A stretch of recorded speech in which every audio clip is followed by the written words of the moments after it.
It's about time to get started, so we'll go ahead and get started tonight. Turn, if you will, to Psalm 19, and we will continue our study there. We're going to work on verses 3 and 4 tonight, but let's start with verse 1 and read down through verse 6.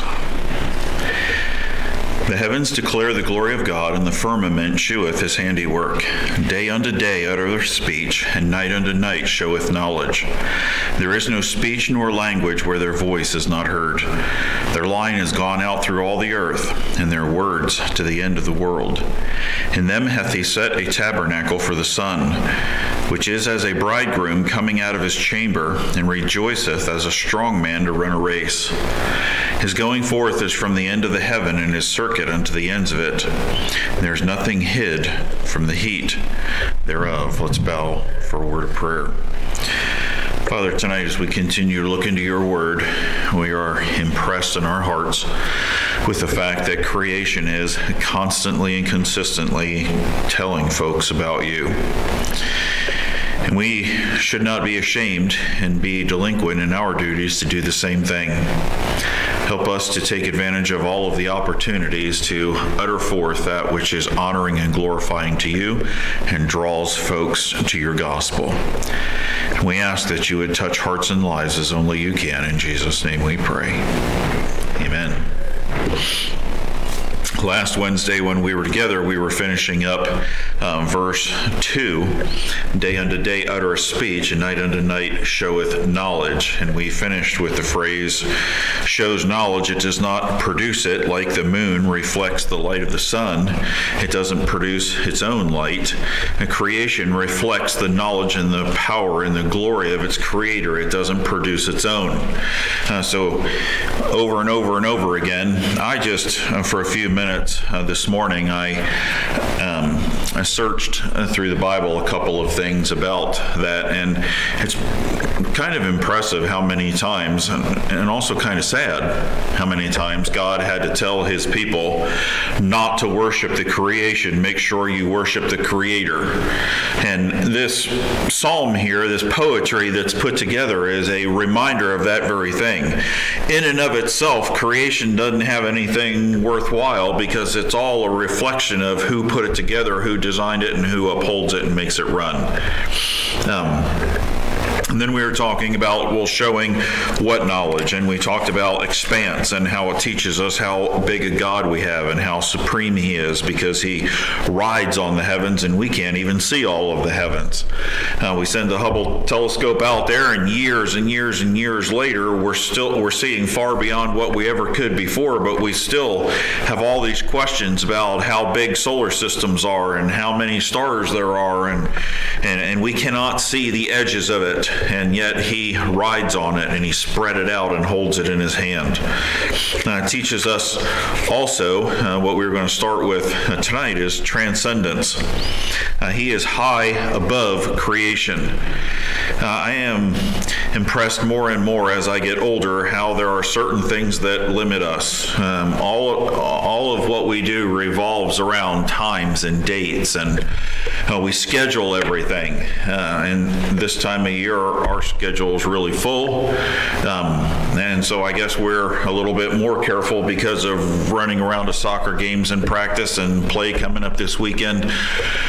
All of those things bear on our time, and so there's less and less of it for other things, and it makes you kind of aware that you only have a certain amount of time. God doesn't deal in minutes and hours and days like we do. He is not limited in the ways that we are limited. I'm limited by language.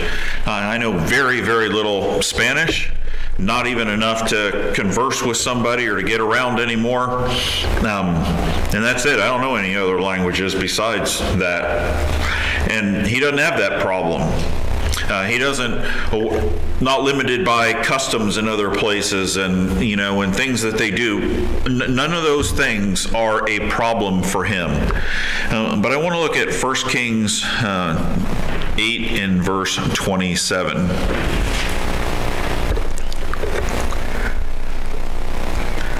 Because we are so limited, I think, well, at least I know that I do, when I sit down and ponder these things and look out the window and try and meditate on them a little bit, it's very, very difficult for me to even consider some of these aspects. And my heart kind of goes back to, he just is so worthy of worship because you can't even wrap your mind around some of these aspects. 1 Kings 8 in verse 27. But will God indeed dwell on the earth? Behold, the heaven and heaven of heavens cannot contain thee. How much less this house that I have builded? And you say, well, what's the situation here? David really wants to build God a house. And the plans for it were pretty incredible. And Solomon actually accomplishes it. And here is the thought that goes into that. When you sit down and you think about how grand the temple was, Solomon's temple, and how ornate the decorations were, how carefully it was fitted together, the incredible detail and all the organization that went into it, it was a masterpiece. It was absolutely a masterpiece.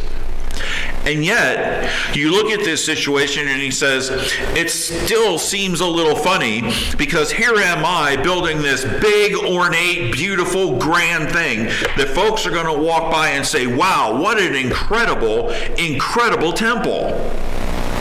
And yet, it doesn't seem befitting the person who's supposed to dwell there because he can't be limited to that. And that's what our tendency is.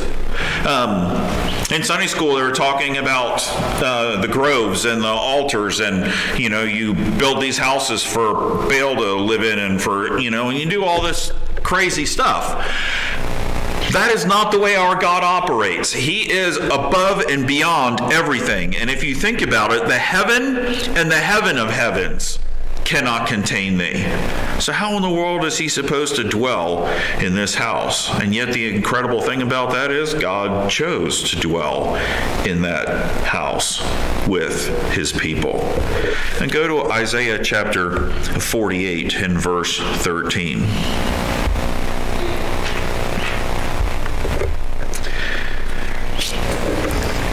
Isaiah chapter 48 and verse 13. Mine hand also hath laid the foundation of the earth, and my right hand hath spanned the heavens. When I call unto them, they stand up together. And when I think of transcendence, and I think of somebody who operates above and beyond all of the things that limit me, I try to jump, gravity's going to pull me right back down because it limits me. I can try and fight the physical laws that God has put in place in this earth, but it doesn't matter because those things limit me. Time limits me. And God doesn't operate that way. He is so much more intelligent. He is so much more organized. He is so much grander and greater and glorious. It's inconceivable for us, but it shouldn't limit us in the way we worship him and appreciate him. Transcendence is something that we can learn just by the huge expanse of heaven. Design and intelligence. Boy, we could stand here for a long time and talk about the design and intelligence. But I want to reference Psalm 147:4 says he knows the numbers of the stars and he calls them by name. Now, you can buy a star if you want to. There's, probably sell the same star to 50 million people for all we know, but there's some organization out there you can go online. You can buy a star. You can buy some place on the moon, supposedly. I didn't look into it. I'm not planning on going there or living there, but you buy a star and then you supposedly can name it. The scientists name a lot of the ones that they can see. There are so many more stars out there just in our galaxy. It cracks me up every time I pick up a scientific book or I'm reading about something and it says, scientists estimate there are so many billion stars in the Milky Way galaxy. Well, how do you estimate that? But Psalm 147:4 says he numbers them. And it's not like he loses one. And if he wants to, he can call every single one of them by name. Now, When Miranda and I were expecting our first child, and we didn't know if it was a boy or a girl, we were trying to come up with names. That was a chore. I guess God knew we did better with the boy names than we did with the girl names, so that's why we got boys. But listen, naming 2 kids was hard enough. But think about naming 100 or 1,000. But you take one little galaxy, and it's huge to us. We don't even understand all the extent of it. But it's a tiny little galaxy to him. And if they are right, and there's billions of stars there, and he knows the name of every single one of them. I could not remember a billion names. I half the time can't remember all the girls on the soccer team. That is intelligence and design that is way above and beyond what we can conceive. And go to Job 37. If you want to be baffled anytime about creation, you can go to the last couple of chapters, last 5 or 6 chapters of Job, and get a big scientific lesson that'll very quickly kind of put you in your place and pull you up short. Starting in verse 2 and reading down through verse 12, his design and his intelligence. Hear attentively the noise of his voice and the sound that goeth out of his mouth. He directeth it under the whole heaven, and his lightning unto the ends of the earth. I was kicked on the TV, and I was getting ready to watch something the other night, and for a couple of minutes they were talking about this phenomenon of ball lightning. And it's so difficult to photograph because you never know where it's going to show up, and they're trying to study the phenomenon that allows it to happen, and the scientists don't even fully understand. Did you hear what he says here? He says he sends his lightning unto the ends of the earth, and he knows exactly how it operates. He knows exactly how big it is. He knows the extent to which it goes. He knows what it's going to accomplish. God thundereth marvelously with his voice. Great things doeth he, which we cannot comprehend. That is a true statement. He's going to give just a couple examples here. For he saith to the snow, Be thou on the earth, likewise to the small rain, and to the great rain of his strength. Now, let me ask you a humbling question. How many of you can make it snow? Whether it's a small snow or a great snow. How many can make it rain? I mean, we try to seed the clouds during times of drought and make it rain, but not like God does. He sealeth up the hand of every man, that all men may know his work. Then the beasts go into their dens and remain in their places. Come on, who would have come up with the idea of hibernation? If I designed a bear, I don't think I would make it sleep for months and months and months during the winter and then just wake up. But he does the same thing with the trees as well. Verse 9, Out of the south cometh the whirlwind, and cold out of the north. By the breath of God frost is given, and the breath of the waters is straitened. Also by watering he wearieth the thick cloud, he scattereth his bright cloud. And it is turned around about by his counsels, that they may do whatsoever he commandeth them upon the face of the world in the earth. Listen, we forecast the weather, but we don't control it. Oh, it's going to be cloudy today. Yeah, God knows exactly what clouds, how many of them, how fast they're going, what direction they're heading. That is design and intelligence that's phenomenal. Now skip over to the next chapter, chapter 38, and look at verses 22. We're not going to take the time to read a whole lot of this, all the way down through 38. Incredible design. Hast thou entered into the treasure of the snow? Now we know that because it's a crystalline shape, that every snowflake is different. No two are ever alike. Sit down sometime and try to comprehend how many crystals it takes to make a snowfall just 1 inch thick. That is unbelievable design and intelligence. And how many of you in your lifetime have experienced 2 or 3 feet of snow? That's a phenomenal number of crystals. Almost impossible to even try and sit down and think about.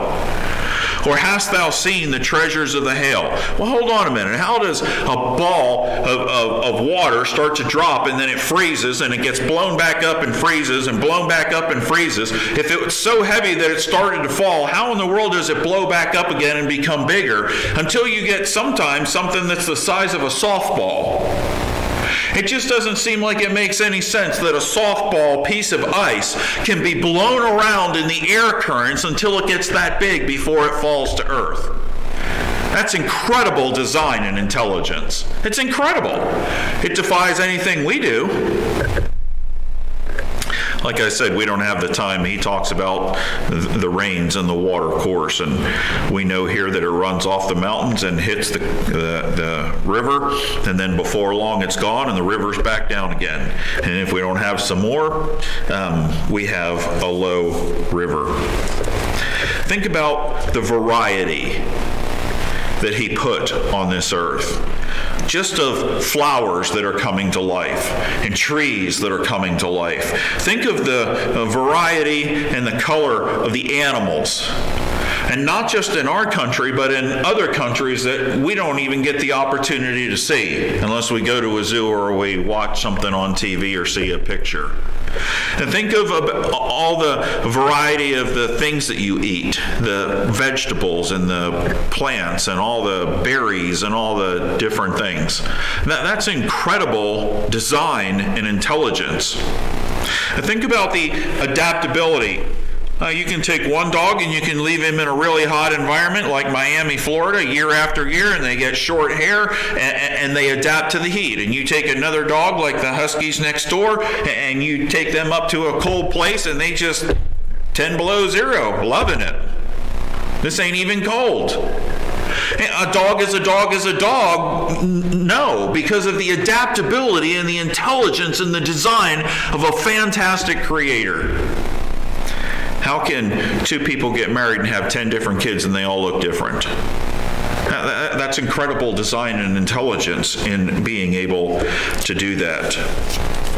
What about faithfulness and power? In Jeremiah chapter 33.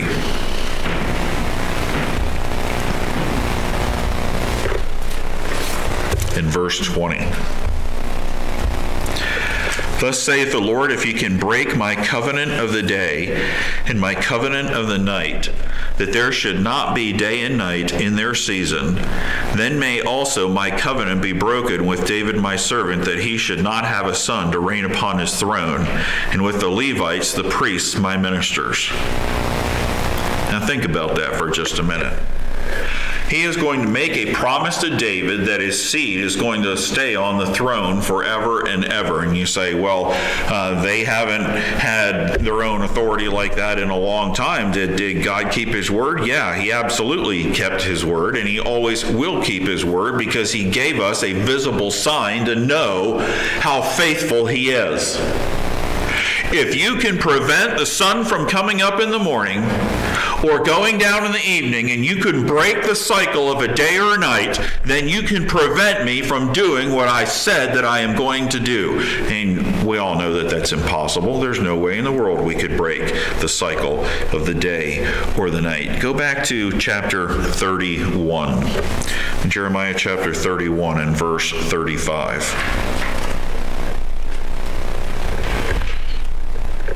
Thus saith the Lord, which giveth the sun for a light by day, and the ordinances of the moon and of the stars for a light by night, which divideth the sea when the waves thereof roar, the Lord of hosts is his name.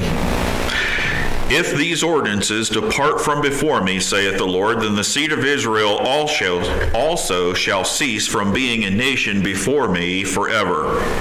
Now notice he said, they shall cease to be a nation before me. We have had folks that have tried to decimate the Jews. And they've killed millions of them. Horrible, horrible tragedies. But as determined as they were to wipe out the Jews from the face of the earth, I could have saved them the time and the effort and the energy and the expense and told them it's never going to happen. Because God said it's not going to happen. As long as there is, same promise, sunlight and night, day and night, and if you can't break the cycle of day and night, then you're not going to break this promise either. When God promises us something, all we have to do is wake up in the morning, look out the window and see the sunlight and know he intends to keep every single word that proceedeth out of his mouth, the same as the sun came up this morning and it's going down tonight. and there is not a thing anyone can do about it. I don't know about you. That is incredible power, and it's also incredible faithfulness. I don't need to know a whole lot more than he is going to do what he said he's going to do. You look back in our passage, Psalm 19, at verse 3 and 4. He's going to talk here about speech and language, and we'll get more into this next week because it's going to take a little while. But there is no speech nor language where their voice is not heard. And the first part of verse 4 goes with it. Their line is gone out through all the earth, and their words to the end of the world. Speech nor language. So those are two different words, speech and language. Sometimes we use them interchangeably. They're two different Hebrew words here. And the more you think about it, the simplest and most reliable way of grouping people. You can say skin color. Well, no, because, there's white skin color that speaks a whole lot of different languages and lives in different countries and has different things. There's darker tones, there's medium tones, and the same thing is true, so that doesn't work. You say religion. Well, there's Catholics all over the world, there's Christians all over the world, there's Muslims all over the world, so that doesn't work. Well, what about economic status? We can divide them into third world countries, but if you take just the third world countries that are supposed to be the poorest, you have a wide variety of countries that fit in there with huge different people groups that are represented, and they wouldn't be able to communicate with each other or get along very well with each other just in that one little group that folks like to talk about all the time. Well, what about jobs? Well, there's accountants in the United States and in Canada and Germany, and so you can't divide people according to jobs. But the one thing that you can do is you can divide people according to language, because language is the one thing that allows everyone to communicate together in meaningful, understandable commitment. You say Spanish, for example. All the Spanish-speaking people. What are you saying if you don't understand Spanish? But you take somebody who speaks Spanish in one country and you go to another country where they speak Spanish, and there might be some finer nuances, but they can understand each other. And so they can communicate and they can have a meaningful relationship. Now, what's interesting here is when you divide folks according to speech, that word includes accents and dialects and word variety. You check the hood of your car. Well, if you go to Australia, they call it a boot. And there's a whole bunch of different words that are funny that way. And if you go to other parts of the country, they call them different things. And so if you're going to try to explain something to someone, share the gospel, then you have to be able to do it in their native language in a way that they can understand and that you can communicate, or you're not effectively accomplishing anything. And what he says here in verse 3 and 4 is, creation is so incredibly designed by such an extremely magnificent God that one thing that limits all people, what did he do at the Tower of Babel when he wanted to send everybody out and cause confusion? He didn't change their economic status. He didn't change their skin color. He didn't change their religion. He confounded their language. And yet, he has reserved for himself, through creation, one thing that speaks to absolutely everybody in the whole world across every single barrier, and it's creation. That's what he says here in verses 3 and 4. Voice, the means by which we express ourselves. Everybody wants to be heard. You hear people say, hey, I have something to say. Will you just listen to me for a minute? But literally, in verse 3, if you took out all the extra stuff that is added here and just looked at the way this is put together in the Hebrew, this reads in English, no speech and no words, their voice without hearing. no speech and no words, their voice without hearing. And so you talk about somebody who has incredible design and who has incredible intelligence. He has made a creation that without an audible voice and without being able to speak in the way that we think about speaking, in the way that we would divide people up into speaking groups, their voice without hearing. In other words, every single person alive in the world today can look at creation and know without a shadow of a doubt that there is a God and that he is grand and glorious. That's what the verse is saying. We're going to dig into it more next week. Praises or